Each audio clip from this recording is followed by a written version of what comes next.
Ladies and gentlemen, hello and namaste. I'm Krishna Patel and I welcome you all to a very informative discussion today. आज आज का ये special episode है, इस episode में हम एजुकेशन के ऊपर फोकस करने वाले हैं, हम एजुकेशन के ऊपर बात करने वाले हैं। मेरे साथ आज खबरों की पाठशाला से खास जैस्मिन शर्मा भी है, जो आज इस डिस्कशन का हिस्सा बनेगी। अब coming to the very important point, आज हम डिस्कशन एजुकेशन पे करने वाले हैं, but to be very specific, हम आज एक ऐसे इंस्टीट्यूशन के बारे में डिस्कस करने वाले हैं, एक ऐसे एजुकेशनिस्ट, एक ऐसे एजुकेटर या फिर हम कहें ट्यूटर के बारे में बात करने वाले हैं, जो बहुत ही यूनिक वे में बच्चों को ट्यूशन्स पढ़ाते हैं और बड़ौदा में ये काफ़ी फेमस भी है। आज हम उनसे खास चर्चा करेंगे। जुड़ गए हमारे साथ मिस्टर अभिषेक पांडे, जो कि फाउंडर है एम इंस्टीट्यूट के। सर बहुत बहुत शुक्रिया हमसे जुड़ने के लिए। सर, जैसे मैंने बिगनिंग में ही कहा कि आज का ये जो एपिसोड है, इस पर हम एजुकेशन पे बात करेंगे। अब आज के ज़माने में हम जब एजुकेशन की बात करते हैं तो it is become very important for everyone to be educated. लेकिन जो एजुकेशन का पैटर्न है, do you think it is still the same कि जो कॉम्पिटिटिव वर्ल्ड में जो एजुकेशन चाहिए in order to sustain, do you think कि बच्चों को वो मिल रहा है? आज के दिन में अगर देखा जाए तो जो एजुकेशन है वो टर्म्स ऑफ फाइनेंस चला गया कि जिसके पास अच्छा फाइनेंस है he will get good education, जिसके पास नहीं है ही विल नॉट गेट। बहुत सिंपल सा कैलकुलेशन है। मे भी शायद मेरी इस बात को बहुत सारे लोग नेगेटिव लें, लेकिन मुझे ऐसा लगता है जैसे कि अगर आपको एक बहुत अच्छा ट्यूटर चाहिए तो उसके लिए आपको एक अच्छा फीस एंड ऑल दैट देना पड़ेगा। क्योंकि मैं एज अ पर्सनली एक इंस्टीट्यूट को रिप्रेजेंट कर रहा हूँ, स्कूल को नहीं। तो जब आप इंस्टीट्यूट में आते हैं तो कुछ पे करते हैं। स्कूल शायद ये फ्री सर्विस कर सकता है या मे बी उनको करना भी चाहिए, जो शायद वो कुछ करते भी, हर साल कुछ RTI के तहत वो पढ़ाते भी हैं कुछ बच्चों को। लेकिन जब बच्चा इंस्टीट्यूट आता है तो कुछ पे करता है। वो जो अमाउंट है वो डिपेंड करता है कि वहाँ की फैसिलिटीज़ किस तरह की हैं। तो मैं जैसे मुझसे बहुत सारे लोग पूछते भी हैं कि अगर कोई IITian टीचर मतलब चाहिए या बहुत पढ़ा लिखा टीचर चाहिए, गोल्ड मेडलिस्ट टीचर चाहिए, तो क्या वो उस अमाउंट पे पढ़ा पाएगा जिस अमाउंट पे एक नॉर्मल मिडिल क्लास की फैमिली पढ़ना चाहती है?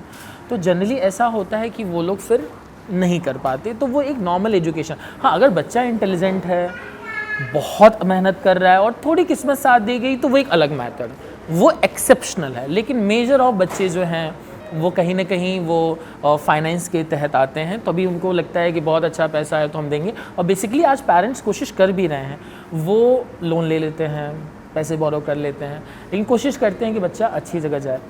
और ट्यूशन को मैंडेटरी जैसा समझ के लोग चल रहे हैं। उनको ये पता है कि शायद स्कूल में थोड़ा कुछ कमी रह जाए तो बेटर है कि हम इंस्टीट्यूट भेज ही दें। ठीक है, सब स्कूल वाले अच्छा कर रहे हैं, उसमें कहीं कोई दिक्कत नहीं। लेकिन मुझे लगता है कि हर बच्चा ट्यूशन तो जा ही रहा है कहीं ना कहीं, चाहे वो सोसाइटी में हो, सोसाइटी के बाहर हो, बड़े इंस्टीट्यूट में हो। और जो काफ़ी एम्बिशियस स्टूडेंट्स हैं वो तो आउट ऑफ सिटी भी जाते हैं, आउट ऑफ स्टेट भी जाते हैं पढ़ाई करने के लिए। तो खैर मुझे लगता है कि ये सबके लिए बराबर तो होना चाहिए, इक्वालिटी होनी चाहिए, बट ऐसा है नहीं। पर्सनली मुझे ऐसा लगता है। राइट। सो व्यूअर्स, हमारे साथ खबरों की पाठशाला से खास जैस्मिन शर्मा भी है और जैस्मिन भी क्वेश्चंस पूछेंगी। So over to you jasmine.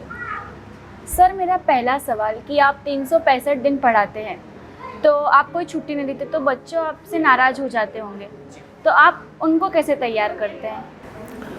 Basically मुझे पर्सनली ऐसा लगता है कि संडे में 24 घंटे होते हैं, वो 1.5 घंटे पढ़ने से उसको नाराज़ नहीं होना चाहिए। अगर वो हो रहा है तो उस कंसिस्टेंट वर्ड का इंसर्ट कर रहा है।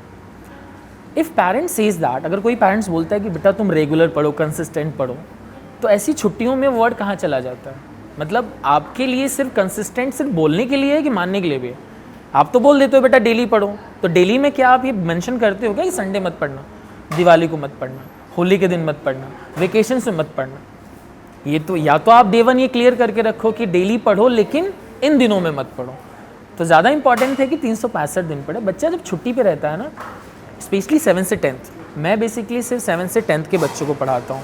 मेरा काम है फाउंडेशन बनाना, रूट्स मजबूत कर देना, बाकी छोड़ देना। तुमको जहाँ जो करना है ज़िंदगी में वो करो। तो फाउंडेशन के बच्चों को थोड़ा सा रखता है कि डेली अगर डिसिप्लिन से पढ़ेंगे ना, वो एक हफ्ते वो वेकेशन पे जाते हैं ना, जब वापस आते हैं तो बहुत सारी चीज़ें भूल गए होते हैं। बहुत छोटी सी बात है। तो अब एज अ टीचर मेरी जिम्मेदारी होती है कि मैं उसको एक हफ्ते का पूरा छूटा हुआ दोबारा रिकॉल कराऊं, और इसमें बहुत स्ट्रेस और बहुत, क्योंकि आप एक टॉपिक को एक हफ्ते तक अगर आप समझा रहे हैं तो जस्ट इमेजिन कि एक बच्चे के लिए दोबारा उस एनर्जी के साथ उस टॉपिक को नहीं समझा सकते। तो अगर बच्चा उस 1 घंटे पढ़ लेता है, 1.5 घंटे पढ़ लेता है, तो उसकी ज़िंदगी थोड़ी आसान होती है। और मुझे लगता है कि वेल बीइंग ये बहुत डिसिप्लिन और कंसिस्टेंट है। आप डेली खाना खा रहे हैं, आप डेली टीवी देख रहे हैं, आप डेली स्कूल जा रहे हैं, डेली आप खेलने जा रहे हैं। ऐसा पढ़ाई में ही क्या होता है जो आप संडे और दिवाली में नेगोशिएशन करते हैं? और ज़रूरत क्या है नेगोशिएशन की? 1 घंटे पढ़ने से आपकी कौन सी आज़ादी छिन जाएगी? और इतना नाराज़ होने की क्या ज़रूरत है? लोग होते हैं मेरे पे। ऐसा इनिशियल स्टेजेस पे ऐसा हुआ था कि जब मैं बोलता था ना संडे पढ़ाता हूँ, मेरे यहाँ बहुत सारे एडमिशन सिर्फ इसलिए भी नहीं हुए हैं कि ये संडे भी पढ़ाते हैं, दिवाली के दिन भी पढ़ाते हैं। मेरा बच्चा कितना पढ़ेगा? वो 1.5 घंटे आके ऐसे भी आधा घंटा भी ढंग से नहीं पढ़ता। तो एक दिन और आके मतलब पेरेंट्स ये समझना, मतलब मुझे लगता है कभी कभी पेरेंट्स अपने बच्चों को उस बंधन में डाल रहे हैं, उस कि बेटा तुम नहीं हो उस हार्ड वर्क वाले में, क्योंकि ये तभी तो बोल रहे हैं ना कि आप 365 नहीं पढ़ सकते, संडे मत पढ़ो। आप उनको सॉफ्ट जोन में डाल रहे हो। शायद मुझे लग रहा है आप उनको पैम्पर ज़्यादा कर रहे हो ये बोल के कि टू डू टू डोंट। ये सारे नियम और रेगुलेशन सिर्फ पढ़ाई में ही आते हैं और किसी चीज़ में नहीं आते हैं। बाहर घूमने के लिए कोई रूल नहीं है, छुट्टी मनाने के लिए कोई रूल नहीं है, घर में मस्ती करने के लिए कोई रूल नहीं है, खेलने के लिए कोई भी रूल नहीं है। पढ़ाने के लिए ही सारे रूल्स आते हैं। अच्छा ट्यूटर, अच्छी जगह, और कभी कभी तो पेरेंट्स सीधा वो बोल ही देते हैं कि आप कितने % दिलाएंगे। तो मैं कैसे बोल दूं कि आप 1 महीने मत आइए, वेकेशन एंजॉय करिए, मैं आपको मार्क्स दिला दूंगा? तो ये सब पॉसिबल नहीं है। तो लोग नाराज़ होते हैं, लेकिन मुझे लगता है कि आगे चल के ये ज़्यादा काम करेगा, क्योंकि मैं जिस एरिया से बिलोंग करता हूँ वहाँ पे तो 365 दिन नहीं, मतलब एज अ लीप ईयर आता है ना, वो एक दिन वो भी मुझे लगता है कि वो भी उस दिन भी बच्चा आ जाए। तो 4 साल में एक दिन लीप ईयर आता है, तो 366 दिन होने चाहिए, 366 डेज। उस दिन उतने दिन, अगर ऐसा भी नहीं है कि वो दिन ना पढ़ के, एक दिन ना पढ़ के ज़िंदगी में बच्चा बहुत कुछ कर लेगा, ऐसा भी नहीं है। कंसिस्टेंट वर्ड की लोग रिस्पेक्ट करें और कांस्टेंट वर्ड की भी रिस्पेक्ट करें। एक दिन ना पढ़ के ना वो IAS बनने वाला है, या बन जाएगा या फेल हो जाएगा, ऐसा नहीं। जैसे आप खाना आपके लिए मैंडेटरी है, वैसे पढ़ाई भी होनी चाहिए। और एज ए स्टूडेंट लाइफ में आपका स्टूडेंट धर्म क्या है? पढ़ना है कि नहीं? आपके पेरेंट्स का धर्म क्या है? फीस भरना। वो अपना काम कर रहे हैं, आप अपना काम करिए। अब उसमें कहाँ नेगोशिएशन? ये तो नेगोशिएशन वाली बात हो गई कि हम साल में 2 महीने नहीं पढ़ेंगे। यू वोंट बिलीव दैट कि मैक्सिमम स्कूल साल में 3-4 महीने छुट्टी पे रहते हैं। 11 महीने का एकेडमिक ईयर होता है। और एज ए स्टूडेंट मुझे लगता है कि शायद you will be also facing the some challenges कि छुट्टी से जैसे ही आप वापस आते होंगे बहुत सारा सिलेबस भगा दिया जाता होगा। टाइम नहीं है ना, क्योंकि आप तो 4 महीने छुट्टी पे हैं। 11 महीने का सिलेबस 6 महीने में कैसे पढ़ेंगे आप?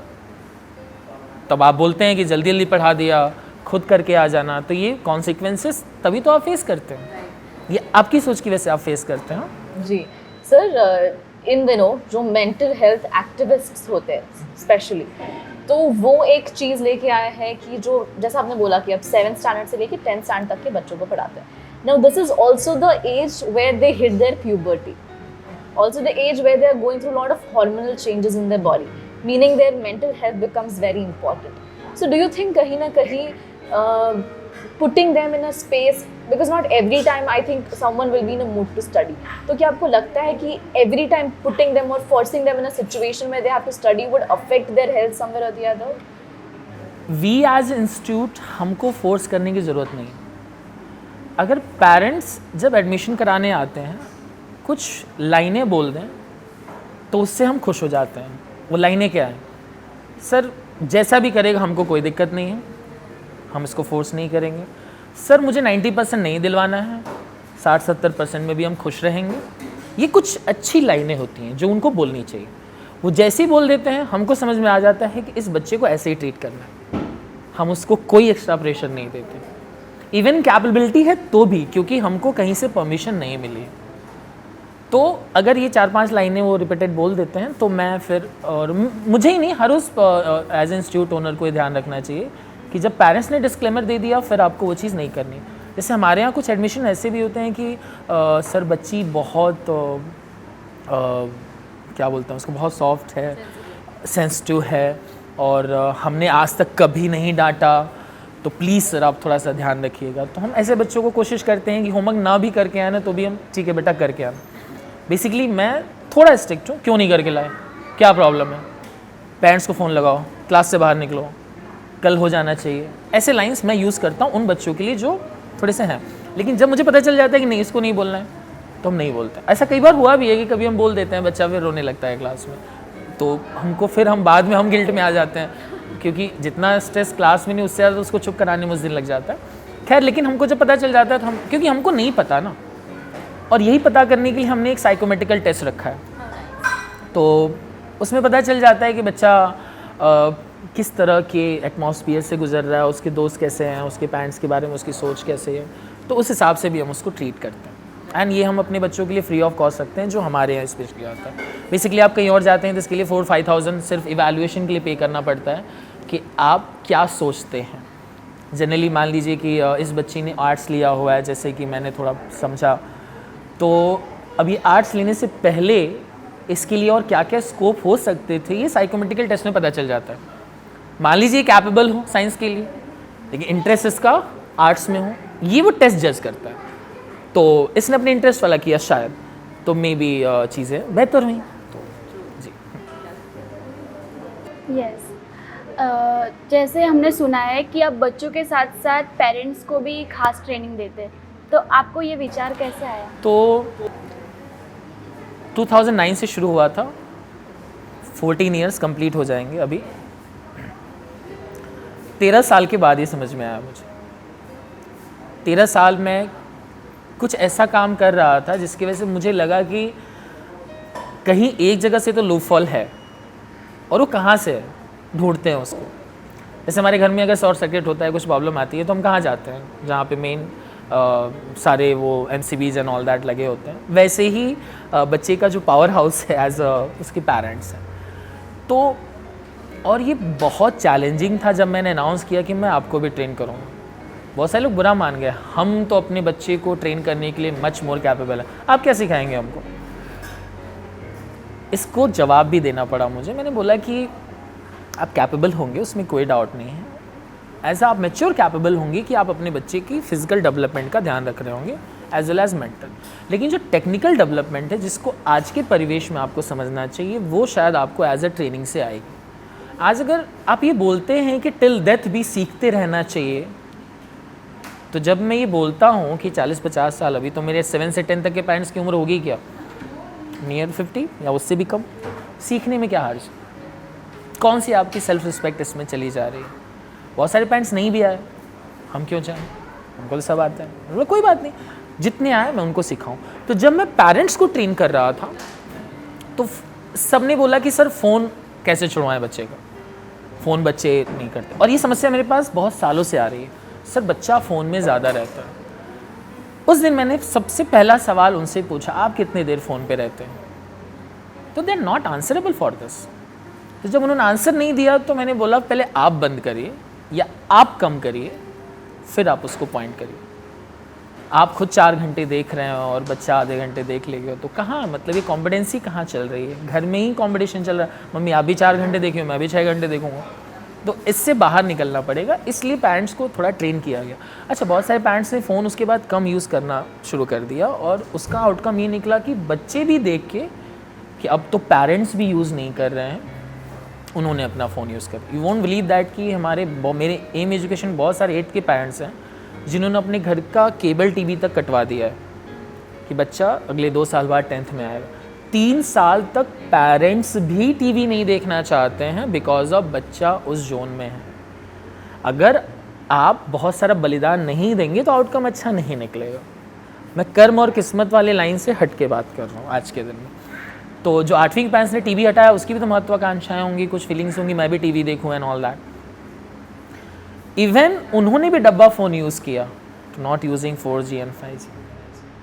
सो जैसे लाइक आप 365 डेज पढ़ाते हैं, So it's a off the topic question, but does your life get affected by it? I mean, you don't get to go on vacations and you don't get to enjoy time. मैं affected होता हूँ, मेरी भी एक बेटी है 3 साल की, तो लगता है कभी कभी, लेकिन क्योंकि मेरी फैमिली जो है उस एक्सेप्टेंस में है कि मैं यूपी गोरखपुर से गुजरात छुट्टियां मनाने और पिकनिक मनाने नहीं आया। उतना समय मैं दे देता हूँ अपनी फैमिली को जितना उनको चाहिए। हर वीकेंड नहीं चाहिए मेरी फैमिली, तो वो एक होता है ना कि फैमिली सपोर्ट के बिना ये पॉसिबल नहीं होगा, तो वो वाइफ के अंदर एक्सेप्टेंस है। बच्चा भी ठीक है, मैं फर्स्ट हाफ में कोशिश करता हूँ मैं घर ही रहूँ, तो लोग बोलते हैं समय देना चाहिए, मैं तो बहुत ज़्यादा समय देता हूँ। मेरा काम 3 बजे के बाद शुरू होता है, मैं 3 बजे से पहले घर पे रहता हूँ। 3 बजे से पहले मैं घर पे सिर्फ आराम करता हूँ, क्योंकि वो 2 घंटे क्लास लेने के लिए ना बहुत एनर्जी चाहिए होती है, ढंग की क्लास लेने के लिए। हाँ, अब नॉर्मल क्लास लेने के लिए तो आप 10 घंटे ले लो, जैसे जनरली जो आजकल टीचर्स कर रहे हैं, अफेक्ट होती है, लेकिन कहीं ना कहीं उनके अंदर वो एक्सेप्टेंस आ गया है, तो इसलिए हम लोग अपने हिसाब से।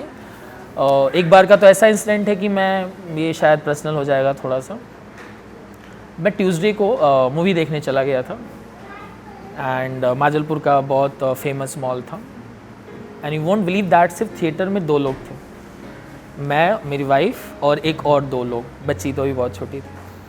तो ट्यूसडे को मूवी देखने में मतलब मैं शॉक था कि वीकडेज नहीं है, लेकिन बाद में मुझे पता चला कि कहीं ना कहीं लोग मंडे ट्यूसडे को, या क्योंकि वर्किंग डे शुरू हो जाता है, लोग मूवी देखने नहीं आते, तो मैं ऐसी भी लाइफ जीता हूँ कि हाँ, तो वो हो जाता है। हम 2 ही गए, पूरी वो पर्सनल थिएटर वाली फीलिंग आ गई। वो अलग बात है कि हॉरर मूवी थी, थोड़ा और नाश हुआ, बट खैर वो ज़्यादा इंपॉर्टेंट था कि हम वहाँ गए। और मुझे ऐसे भी थोड़ा भीड़ उड़ ज़्यादा पसंद नहीं है, तो इसलिए थोड़ा सा अच्छे से हो जाता है। तो 365 दिन बच्चे के लिए तकलीफ़ वाला है, सबके लिए। सर, ये एक सवाल है जो काफ़ी बहस में रहता है कि स्कूली शिक्षा के लिए ट्यूशन क्यों ज़रूरी है। आप इतने साल से एजुकेशन से जुड़े हैं, तो इस सवाल पर आपकी क्या राय है? एज इंस्टीट्यूट तो मैं बोलूँगा सबको ट्यूशन आना चाहिए, बहुत ऑनेस्ट जवाब होगा, लेकिन बच्चे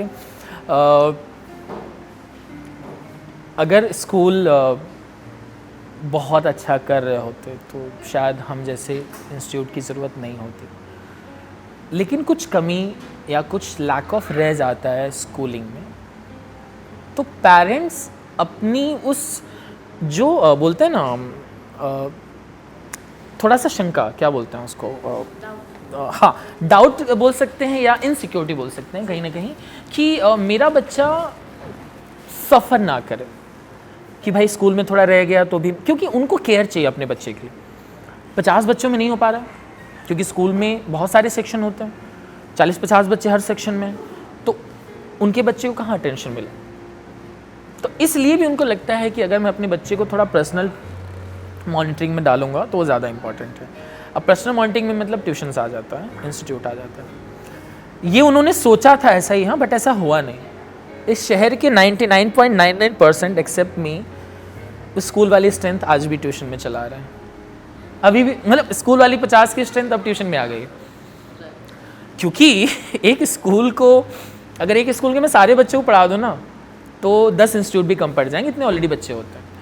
तो मेरे को छोड़ के, ऐसा नहीं है कि मैं बहुत ऑफेंसिव होकर बोल रहा हूँ, मेरे को छोड़ के शहर में मैक्सिमम इंस्टीट्यूट जो हैं इस बात पे ध्यान नहीं देते। मैं सिर्फ 20 से 25 या वर्स्ट केस में 30 बच्चे 9th-10th में पढ़ाता हूँ, और 7th-8th में सिर्फ 15-15 बच्चे, इससे एक बच्चा एक्स्ट्रा कभी नहीं लेता। और हाँ, तो इससे वो सोच के आए होते हैं ना कि मेरे बच्चे को अटेंशन मिलेगा, उससे मेरा काम हो जाता है। और क्योंकि मेरी सर्विसेज इतनी ज़्यादा है ना कि जैसे ही 100 बच्चे से मैं ज़्यादा पढ़ाना शुरू करूँगा ना, मैं सर्विस दे ही नहीं पाऊँगा। अब 100 बच्चे का जस्ट इमेजिन कि मेरा एक होम विजिट प्रोग्राम है जो मैं 2016 से कर रहा हूँ। अगर मुझे 100 बच्चों का होम विजिट करना है साल में 3 बार, तो मैं डेली कितने होम विजिट कर पाऊँगा, कैलकुलेट करके देखो। मुझे उसके घर पे भी जाना है, आधे घंटे बैठना भी है, और वापस भी आना है सेंटर क्लास के बाद। हाँ, right. So one more thing which is happening आज के टाइम में, कि जैसे आप सेल्फलेसली पढ़ा रहे हो, ठीक है, you are not thinking about yourself, आप सेल्फलेसली पढ़ा रहे हो। On the other hand what happens sometimes is कि बच्चे कभी कभी, even their parents and the kids, they become so competitive कि मेरे मार्क्स इससे ज़्यादा आने चाहिए, मेरे बच्चे के मार्क्स इससे ज़्यादा आने चाहिए। You don't pressure them, but family pressure, peer pressure, you know, societal pressure comes up. So आप बच्चों को क्या एडवाइस देंगे कि how should they deal with it?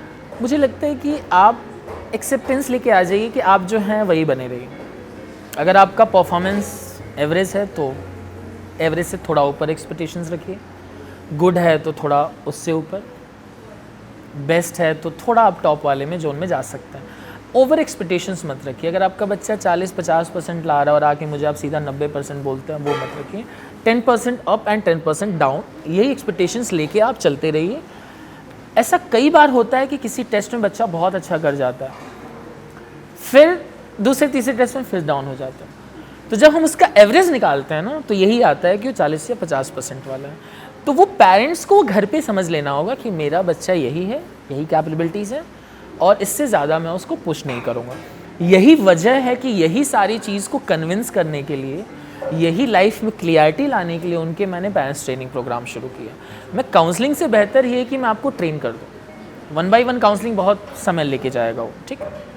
Counselling भी एक बहुत अच्छा ऑप्शन है कि अगर किसी पेरेंट्स को ऐसा लग रहा है तो पूरी फैमिली ग्रुप काउंसलिंग पे जा सकती है। और अभी मैंने 2-3 दिन पहले जो हमारी मतलब काउंसलर हैं जो हमारे इंस्टीट्यूट में आती भी हैं, तो उनके साथ हम ऑफलाइन सेशन कर रहे हैं। तो ऑनलाइन मैंने ऑलरेडी डाला था, तो उसमें उन्होंने बहुत क्लियर बोला है कि जब भी सेशन होता है तो बच्चे का अलग होता है, माँ बाप का अलग होता है। इन 2 सेशंस को ऑब्जर्व करके एक बनता है प्रोफाइल, फिर कंबाइंड एक सेशन होता है जिसमें दोनों एक दूसरे को समझ रहे होते हैं। तो इससे कहीं ना कहीं थोड़ी सी पेरेंट्स की भी ज़िंदगी आसान होगी और बच्चे की भी। काउंसलिंग सेशन के बाद वो एक्सेप्टेंस आ जाएगा, आप ये हैं, आप ये हैं, आप मुझे ये नहीं बोलेंगे, आप मुझे ये नहीं बोलेंगे, ये बहुत ज़्यादा ज़रूरी है। तो फिर कंपटीशन वाला प्रॉब्लम नहीं रहेगा, मार्क्स वाला प्रॉब्लम नहीं रहेगा, अच्छे कॉलेज में जाना वाला प्रॉब्लम नहीं रहेगा, और सोसाइटी में जो लोग उसको करते हैं वो भी प्रॉब्लम नहीं रहेगा। और इवन तो प्रॉब्लम तो घर से ही हो रही है ना, वो कितना अच्छा कर रहा है, पहले वो बंद करिए ना, बाकी बाहर छोड़ दीजिए। घर संभल गया ना तो बाहर अपने आप संभल जाता है, मेरा ऐसा मानना है। सर हमें मैथ्स से क्यों प्रॉब्लम होती है? सब बच्चे मैथ्स से डर जाते हैं। मैथ से तो आधी दुनिया डरी हुई है, इनफैक्ट उससे भी ज़्यादा, ठीक है। मैथ्स के लिए थोड़ा सा मुझे लगता है कि अलग तरीके का दिमाग चाहिए होता है, और वो दिमाग नेचुरली आता है, आप उसको ट्रेन नहीं कर सकते। बट ऑब्वियस है कि वो हिरार्की है।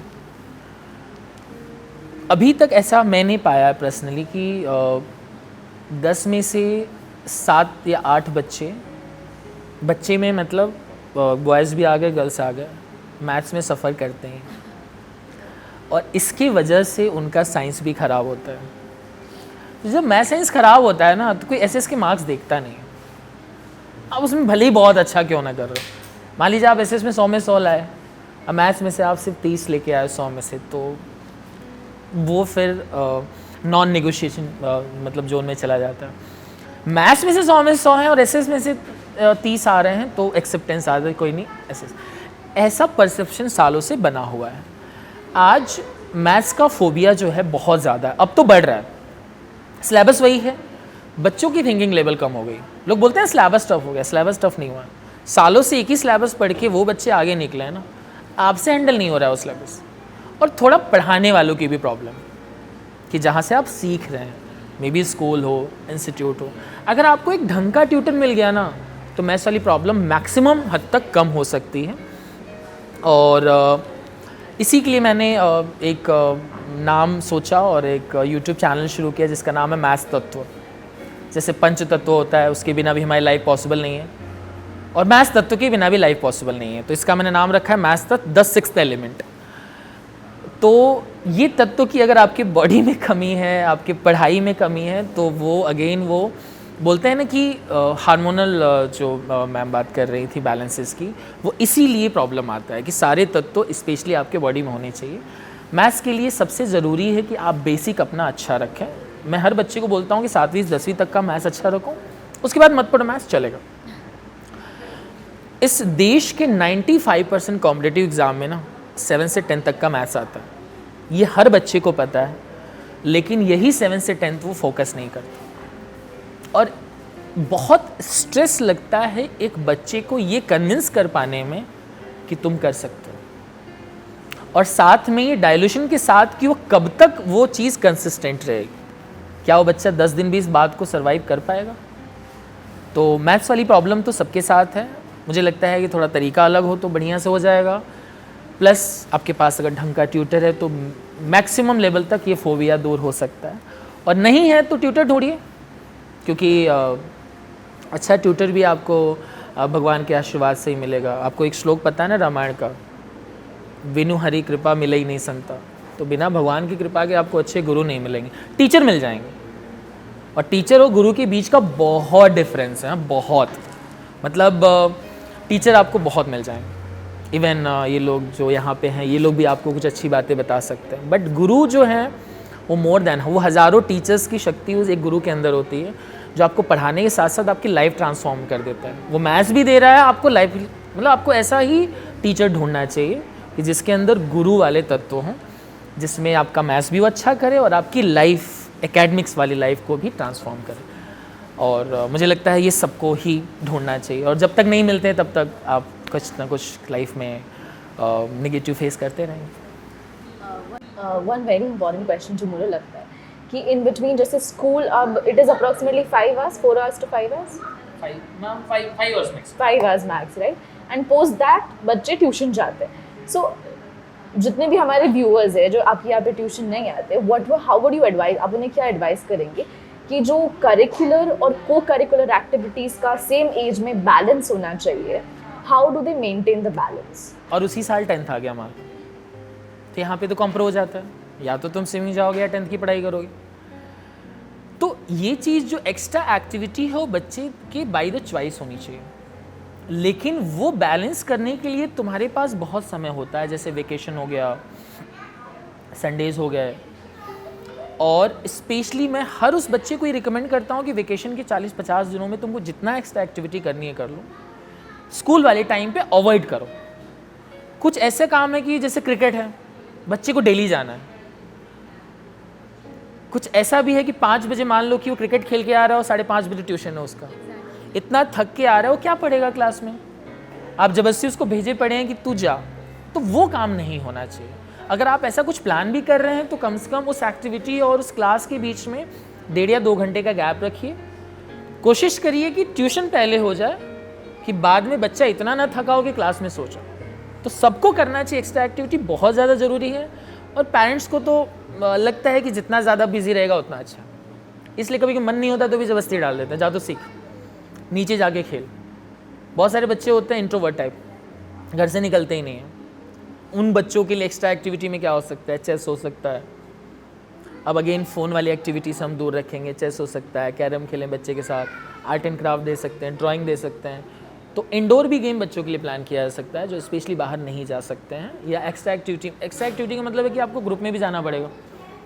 और अगर आप वो वाली प्रॉब्लम है कि जब आपका एक दोस्त भी नहीं है, आपके दोस्त चिढ़ा रहे हैं, वो वाला फेस भी कर रहे हैं, घर में भी बच्चे बहुत कम बात कर रहे हैं आजकल, तो बहुत बात कर रहे हैं, जो नहीं कर रहे हैं वो बिल्कुल भी नहीं कर रहे हैं। तो जो नहीं कर रहे हैं उनके लिए सारे गेम्स बहुत ज़रूरी हैं। तो कहीं ना कहीं लगता है कि बैलेंस करने के लिए आप पढ़ाई को ज़रूर फोकस करिए, लेकिन ये ज़रूर ध्यान रहे कि एक एक्स्ट्रा एक्टिविटी की वजह से आपका एकेडमिक्स बिल्कुल ना ख़राब हो। अब सचिन तेंदुलकर, धोनी का एग्ज़ाम्पल आप लीजिए, हार्दिक पांड्या का एग्ज़ाम्पल लीजिए लाइफ में आगे बढ़ने के लिए, लेकिन इस बात का ध्यान रहे कि अब वो दूसरे बनेंगे कि नहीं, क्योंकि वो यूनिक थे, वो बन के निकल गए।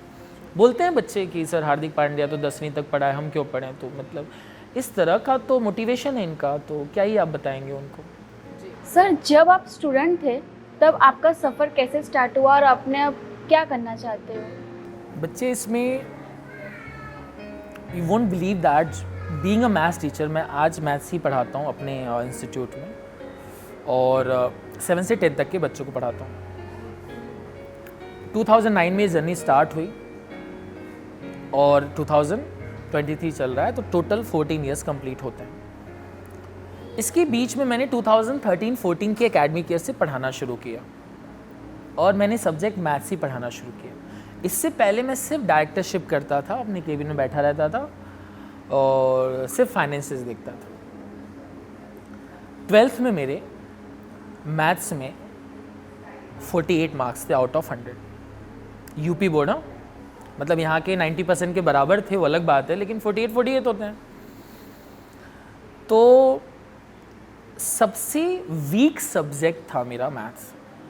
तो जब मैंने पढ़ाना सोचा कि मैं कौन सा सब्जेक्ट पढ़ाऊँ, तो सबसे पहले दिमाग में ये आया कि मैथ्स लेते हैं, क्योंकि मैथ्स टीचर का कंट्रोल जो है ना, वो स्कूल में भी अच्छा होता है, इंस्टीट्यूट में भी अच्छा होता है। एक बार एसएस टीचर चला जाए चलेगा, इंग्लिश टीचर चला जाए चलेगा, लेकिन मैथ साइंस के टीचर्स नहीं जाने चाहिए, विच इज़ वेरी इंपॉर्टेंट। तो मैंने पढ़ाना शुरू किया। उस समय सबसे मेरी ज़िंदगी का सबसे वीक सब्जेक्ट, और उसी को मैंने सबसे बड़ा अपना स्ट्रेंथ बनाया। और आज मैथ से ही सबसे ज़्यादा टॉपर इस शहर से निकलते हैं, स्कूल से गोल्ड मेडलिस्ट बच्चे हैं, और एम के मतलब मेरे इंस्टीट्यूट के पढ़े हुए बच्चे स्कूल टॉपर हैं, लाइक भवंस, केंद्रीय विद्यालय, Ambe school and all that. तो जब बच्चा एक इंस्टीट्यूट से जाके उस स्कूल में टॉप करता है ना, और वो भी आपके सब्जेक्ट में, तो आपको लगता है कि आप थोड़ा ठीक ठाक पढ़ा रहे हैं, तभी तो ऐसा मतलब रिजल्ट आ रहा है।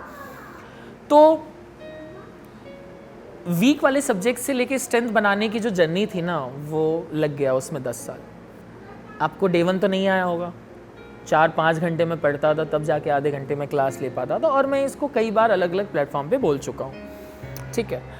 तो मैं इसमें हर बच्चे को ये बोलता हूँ कि आप अपनी लाइफ की सबसे बड़ी वीक जो भी चीज़ है, वो एज अ स्ट्रेंथ आप उसको चाहे तो समय के साथ कन्वर्ट कर सकते हैं, और मे भी शायद उससे आगे भी बढ़ जाए। तो मैथ्स इसीलिए मैंने ये सोचा कि जब मेरा वीक था और मैं एज अ मैथ्स ट्यूटर ही फेमस हो सकता हूँ, मैथ्स ट्यूटर से ही मेरी लाइफ चल सकती है, मैं सर्वाइव कर सकता हूँ, तो क्यों ना एक एकेडमिक वाला बच्चा भी इस सब्जेक्ट्स के प्रॉब्लम को ओवरकम कर सकता है। तो ये था, और साथ में विज़न बस एक ही है कि लाखों बच्चे तो नहीं पढ़ाने हैं, हज़ारों बच्चे भी नहीं पढ़ाने हैं, ये बस 100-200 के आसपास बच्चे पढ़ाने हैं। और ये वो बच्चे होने चाहिए कि जो लाखों की भीड़ में, हज़ारों की भीड़ में बहुत अलग दिखें, क्योंकि होता है लाख लोग खड़े हैं, अगर उसमें एक बीच में कुछ अलग दिखने वाला बच्चा हो तो वो नोटिशेबल होता है। और ऐसे बहुत सारे प्रोडक्ट नहीं, मतलब मैं पर्सनली ऐसा मानता हूँ कि 100 बच्चे बहुत होते हैं, क्योंकि आप 100 बच्चों को भी अगर आप ढंग से अपने इंस्टीट्यूट से पढ़ा के एक एकेडमी के निकाल देते हैं ना, तो बहुत बड़ा अचीवमेंट होता है। तो ये चीज़ें हैं, मेरा विज़न बस इतना ही है कि 100 बच्चे ही पढ़ाने हैं, ज़्यादा नहीं पढ़ाने। Sir, one last question on a very cute note. I want to end this. काफ़ी बार ऐसा होता है कि जब हम स्कूल में होते, जैसे मैं खुद ट्यूशन जाती थी, तो out of pressure I used to memorise the tables, मैं रट्टा मार देती थी टेबल्स को, एंड ऑल्सो फॉर्मूलाज। तो I feel like eventually we end up forgetting them. So do you have a trick which students that don't come to your tuition, जिनको भी benefit हो इस चीज़ से, do you have any tricks with which they can? इसके लिए बच्चे वैदिक मैथ्स थोड़ा सा सीख सकते हैं। साथ में मैंने एक 1 पेज का फॉर्मूला शीट बनाया हुआ है, वो daily as a Hanuman Chalisa जैसे उसको आप फोल्ड कर सकते हैं, डेली कैरी कर सकते हैं। और ऐसा मेरा मानना है कि कोई चीज़ आप बार बार देखते हैं तो एक बार मेमोराइज हो जाती है। हनुमान चालीसा जैसे समझ लेते हैं, आप 10 बार मंदिर जाओ, 10 बार देखो, 11वीं बार पक्का आपको लर्न हो जाएगा। तो जब हनुमान चालीसा से भूत भाग जाते हैं, प्रॉब्लम्स दूर हो जाती हैं, तो मैथ्स फार्मूला से तो आपकी मैथ्स वाली प्रॉब्लम डेफिनेटली दूर हो जाएगी, जो बहुत प्रैक्टिकल है। तो उसके लिए फार्मूला शीट्स होते हैं, आप उसको डेली रिकग्नाइज करिए, जहाँ पे आप बढ़ रहे हैं वहाँ पे, जहाँ भी आप बैठ के पढ़ाई करते हैं उसके सामने फार्मूला शीट होनी चाहिए। वो छोटा पेज आप डेली कैरी करें। और ऐसे बहुत सारे हर चैप्टर के छोटे से ट्रिक हैं जिससे आप फार्मूला बनाना सीख सकते हैं। जैसे अलजेब्रा है, मैथ्स की वैसे 4 ही पिलर्स हैं, बहुत कम लोगों को पता है, ठीक है। उसमें मेन पिलर है अलजेब्रा और दूसरा पिलर है ज्योमेट्री। तो जिस बच्चे को अलजेब्रा आने लगता है ना, अलजेब्रा का मतलब एक्स वाई वाला सारा ये सब आ गया, उसकी जो फार्मूलाज हैं, जो आइडेंटिटीज़ हैं, अगर बच्चा 7th 8th में भी अगर सीख जाए ना, तो 10th तक वो फार्मूला कंटिन्यूअस आता है। ऐसा कभी नहीं होता कि 7th का फार्मूला 10th में काम नहीं आएगा, डेफिनेटली आएगा। 10th का फार्मूला भी 7th में काम आ सकता है, 7th का फार्मूला भी 10th में काम आ सकता है। ये बच्चे को उसी समय कुछ ऐसे आइडियाज़ देके या कुछ इसी तरीके से बूस्ट करा दिए जाएं कि बच्चा वो भूले मत। अगर उसका अलजेब्रा अच्छा हो गया और ज्योमेट्री अच्छा हो गया ना, तो मैथ्स में कभी प्रॉब्लम फेस नहीं करेगा। और इसको 9th-10th में अच्छा नहीं करना है, 7th-8th में अच्छा करना है। इसी के लिए टीचर नहीं, गुरु ढूंढे बच्चे। खूब खूब शुक्रिया, आपने हमारे साथ चर्चा की in depth, it was very informative. So ये थे हमारे साथ अभिषेक सर, जो कि वडोदरा में एम के फाउंडर है, और इनके साथ जैसे हमने डिस्कशन किया, उन्होंने काफ़ी सारी बात बताई, यूनिक चीज़ें जो वो करते हैं, जैसे 365 डेज ट्यूशन, पेरेंट्स काउंसलिंग, ये बहुत ही यूनिक चीज़ें हैं, and I feel that they are very important even for the child and their parents to do all of this things. So on this very good note, make sure कि आप देखते रहे हमारी channel, और thank you so much Jasmine for being here with us too. Welcome.